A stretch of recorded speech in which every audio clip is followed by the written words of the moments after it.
"You're replaceable. Don't forget that," she said, right in the middle of the argument. And for a second, the room went quiet enough that I could hear the refrigerator hum. I looked around at the life I had been underwriting, her share of the rent, the lease on the shiny SUV, the travel card, the just-in-case credit line, and I answered without raising my voice. If I'm replaceable, then so is what I provide. And that night, I removed my name from every part of her comfort. Before we get into it, subscribe if you like dramatic relationship stories and hard lessons about self-respect. I organize my life the way I organize my job. I measure exposure. I build contingencies. I keep receipts. And I do not keep throwing resources at a sinking project. People hear that and think it means I'm cold, but it's the reason I'm financially stable in my early 30s. I live in Raleigh. I work in risk analytics for a regional insurance group. Nothing glamorous, no social media flexes, just spreadsheets, reports and decisions that have consequences. I drive a 5-year-old hatchback. I wear plain shoes, and I invest automatically every month. Mira hated how calm I was about money. We'd been together 3 years, and in the first year she was solid. She had a job as an event coordinator, good enough income, and we split most things based on what we made. Not equal, but fair. She liked that I was steady. She said it made her feel safe, and I believed that was love. Then, about 14 months ago, she decided she was meant for more. She started talking in slogans, visibility, personal brand, abundance.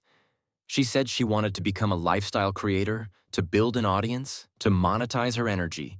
She quit her job, not after a plan, not after savings, just a dramatic resignation and a new camera delivered 2 days later. I didn't fight her, I loved her, and I could afford to carry us for a while. So I said, okay, let's treat it like a transition. I will cover the basics while you rebuild. The basics grew teeth. She insisted we move to a newer apartment downtown because the light was better for filming. She said older buildings didn't match her aesthetic.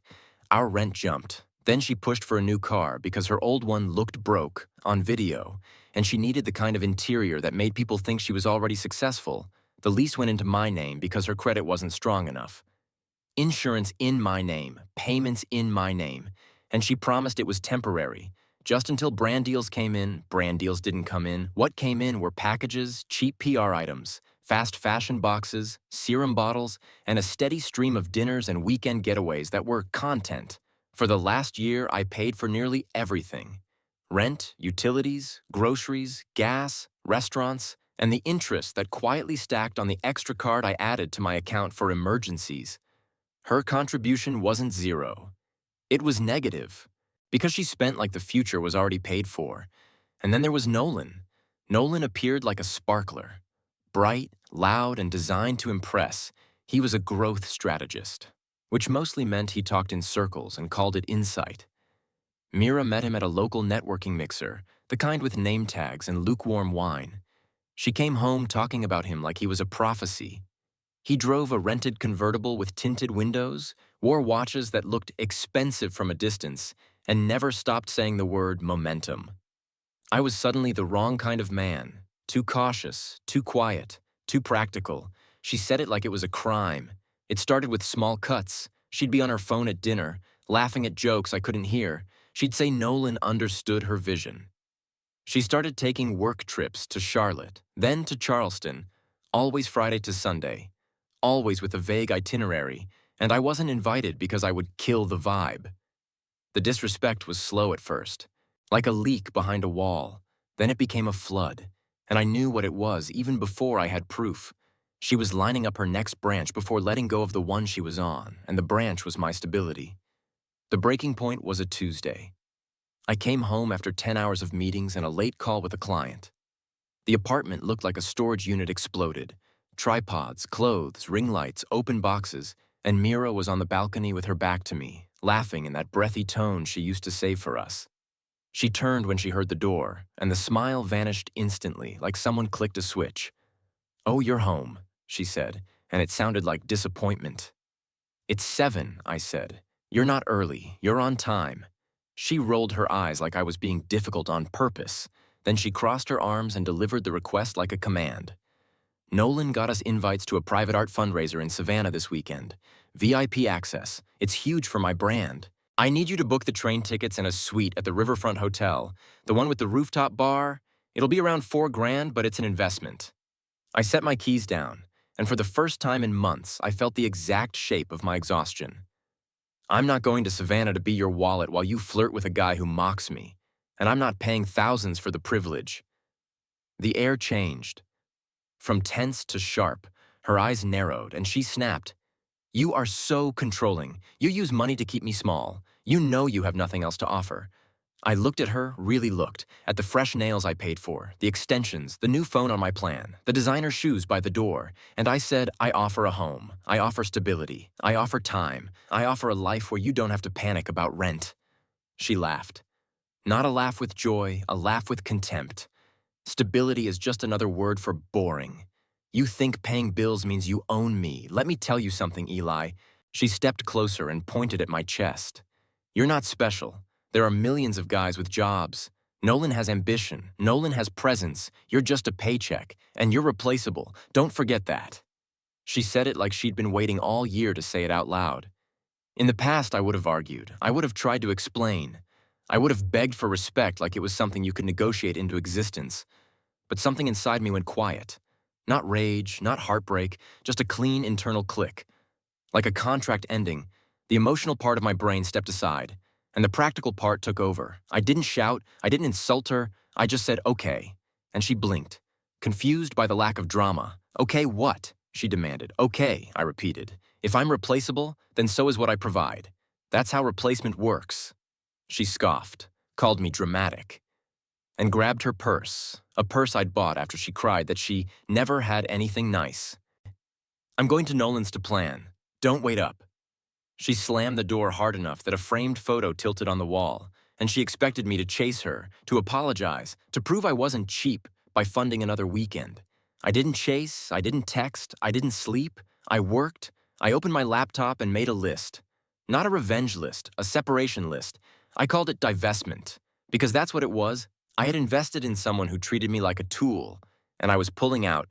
Wednesday, 8:15 a.m. I took 2 personal days. Then I went to the leasing office.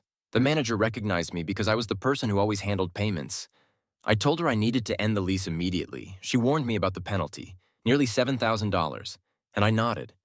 Write it up, I'll pay it today. She asked, what about Mira? I said her name is on the occupancy form, not the lease. Once the lease is terminated, the unit is surrendered, she'll have a limited window to retrieve her property before the locks change. The manager looked uncomfortable, but she did her job. 9:40 a.m. I returned upstairs. Mira wasn't there. She'd stayed out, just as I expected. I didn't touch her things, no dramatic trash bags, no destruction. I packed my own life, clothes, documents, laptop, passport, chargers, a few sentimental items. I removed myself from every drawer and closet, and when I finished, the apartment felt haunted, full of her clutter, empty of me, like I had never lived there at all. 12:30 p.m. I went to the parking garage. Her silver SUV sat in the assigned spot. The lease was in my name. The insurance was in my name. The registration was in my name. She had a key, but I had ownership. I unlocked it, and the inside smelled like her perfume and someone else's cologne, a cheap, smoky scent. There was an iced coffee cup in the console with lipstick on it, and a crumpled receipt from a boutique men's store. My stomach turned, but I did not indulge the feeling. Business, I told myself. Asset recovery. I drove straight to the dealership, told them I wanted an early termination. They warned me it would cost. I said I understood. I signed, paid the difference, handed over the keys, and watched them drive it away. My name came off the obligation that day, 2:05 p.m. I sat in a quiet corner of a hotel lobby, opened my banking app, locked the supplementary card, moved every dollar from the shared checking into my personal account, left the joint account at 0. Then I opened my phone and did the last step, block, calls, texts, socials, every channel. I deleted our photos. I didn't archive memories for later pain. I deleted them like I was closing a file. That evening, I checked into a different hotel across town, ate a simple dinner, and stared out at the city lights. And for the first time in a year, I felt my shoulders lower. No performance, no walking on eggshells, no financing another person's fantasy. I was gone, and she wouldn't even know yet. She didn't notice Wednesday. She didn't notice Thursday. I imagined her with Nolan, laughing, playing the role of the upgraded woman who finally chose herself. She probably expected me to be at home, waiting. Friday night came. I was at a quiet bar with an old coworker, and my phone didn't ring because she was blocked. But my bank app sent a notification. Decline transaction. $412 at a steakhouse. Card locked by user. Then another decline. Then a small decline from a rideshare app. And I felt something close to peace. Not joy, not cruelty. Just consequences arriving right on schedule. A few minutes later, my coworker's phone rang. He looked at the screen and frowned. "It's Mira. Why is she calling me? I told him to put it on speaker." He hesitated, then answered, and her voice came through bright and frantic over restaurant noise. "Eli's with you, right? I can't reach him. His phone goes straight to voicemail. My card is declining. It's humiliating. Tell him to call the bank. The waiter is staring at me." "I need this fixed right now," my coworker lied smoothly. "Haven't seen him. You sure it's not a mistake?" She snapped. "It's not a mistake. My Uber won't work either. I'm stranded. Tell him not to be petty." I leaned in and whispered, "Hang up," and my coworker ended the call. I stared at my glass and pictured her at a table with her friends, the same ones who called me the funding source behind my back, forced to ask someone else to pay, the embarrassment she used to laugh at in other people. Later that night, an unknown number texted, "Eli, pick up. It's Tessa. Mira is freaking out." Tessa was her closest friend, the one who always cheered on the spending. I didn't respond. Then more texts came, this time from Mira using someone else's phone. "Where are you? My fob isn't working. I can't get into the building. The concierge says I'm not listed. What did you do? This isn't funny. All my stuff is in there." I decided to send one message, not to argue, not to gloat, just to state the new terms. I typed, "Tessa, tell Mira the lease was terminated Wednesday. The unit is surrendered. Management will coordinate a short window to retrieve her belongings before it's considered abandoned. The SUV lease was ended and returned. She'll need to arrange transportation, that's all." The phone rang instantly. I let it ring, and rang again, and I imagined her outside the building in heels, tapping her dead fob, realizing the safety net didn't exist anymore. Saturday morning, I woke to a stack of missed calls from random numbers. I deleted them without listening. I went to the gym. I ate breakfast. I lived. Around noon, my father called, which meant she'd reached family. He sounded concerned. "Mira called the house. She said you kicked her out and stole her car. She said you're having some kind of breakdown. Are you okay?" I told him the truth. I didn't steal anything. I ended obligations. I moved out. She said I was replaceable, so I let her replace me. My father paused, then said quietly, "I never liked how she spoke to you. I'm glad you're safe. And no, she cannot stay here, not even for a night." Sunday was supposed to be Savannah, the big weekend with Nolan. I admit I was curious, so I unblocked her profile for just a moment. Her story wasn't champagne. It wasn't art. It wasn't river views. It was a black screen with white text. Learning who your real friends are. Toxic energy. Betrayal.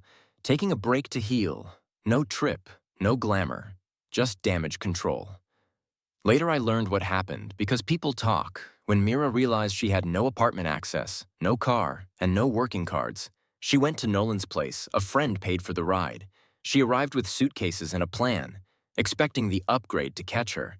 But Nolan wasn't living in a penthouse. He lived in a shared townhouse with 2 roommates. His fancy car was a weekend rental. His wealth was a costume. And when she showed up with luggage and panic, he didn't offer comfort. He offered distance. He told her he couldn't have her staying there, that it would mess up the vibe, that he thought she was independent. And when she said she couldn't afford the Savannah weekend anymore, he suddenly had work, and the trip disappeared. So did he. She spent that weekend on a futon in Tessa's studio, and on Monday the bills arrived. Phone service ended because I removed her from my plan. Insurance ended because she was no longer a dependent. Minimum payments hit accounts that were now locked, and her reality stopped being aesthetic. It became arithmetic. That Monday evening, I left my office building and saw her near the sidewalk planters. She looked smaller, deflated, hair undone, hoodie and sweats, and I recognized the hoodie as mine. She stepped toward me like she expected the old script to start. "I can't believe you did this. You ruined my life," she said, voice shaking, trying to sound angry but landing somewhere close to helpless. I kept distance. I didn't ruin anything. I said I stopped paying for things. She stared at me like that wasn't allowed. "I'm homeless, Eli. I'm sleeping on Tessa's floor. Nolan is a fraud. He's a loser. I nodded. Wow, I said, that's wild. Guess he wasn't an upgrade after all. She flinched. Tears rose. I didn't mean what I said. I was stressed. We can fix this. I miss you. I miss us. You don't miss us, I said. You miss the apartment. You miss the SUV. You miss the card. She shook her head. No, I love you. And I said the only thing that mattered. If you loved me, you wouldn't have told me I was replaceable. I checked my watch. I have to go. I have dinner plans. With who? She snapped, jealousy flashing like it always did. That's none of your business, I said. But good luck with your brand. I'm sure this makes great content for your healing era. I walked past and she grabbed my sleeve. Eli, please. I have nowhere else. My parents won't take me back. Just let me stay with you, just a few nights. I looked at her hand, then at her eyes, and I searched for remorse, real understanding, anything beyond survival. I didn't find it. I found need, a person hunting for another host. I gently removed her hand. You said you could have 10 guys by tonight, I said softly. Why don't you call one of them? Then I turned, walked to the curb, and got into the rideshare waiting for me. I didn't look back. The next 6 months were quiet, productive, clean, without constant tension. I got promoted. Turns out when you aren't financing someone else's chaos, you do better. I bought a small condo, simple, bright, mine, and I met someone new, Camila. She's a pediatric nurse. On our first date, she insisted on splitting the bill, and the relief I felt surprised me, like my body recognized respect before my brain did. One evening, Camila and I attended a charity gala. Formal, expensive, the kind of event Mira used to demand I pay for to be seen. I stood at the bar getting water, and I noticed a catering server weaving through the crowd with champagne on a tray, head down, trying to be invisible. She glanced up, and I recognized her instantly. It was Mira, older in the face, tired in the eyes.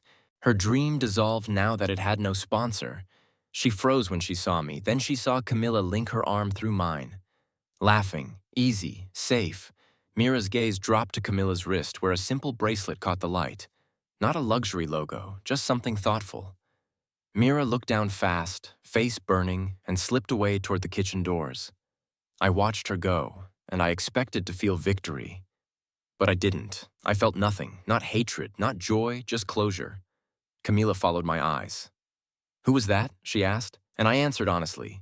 Nobody, just someone I used to invest in. Bad return, then I turned back to the woman who valued me without needing my wallet to prove my worth. If you take anything from this story, take this. If someone tells you you're replaceable, believe them and replace the situation, not yourself.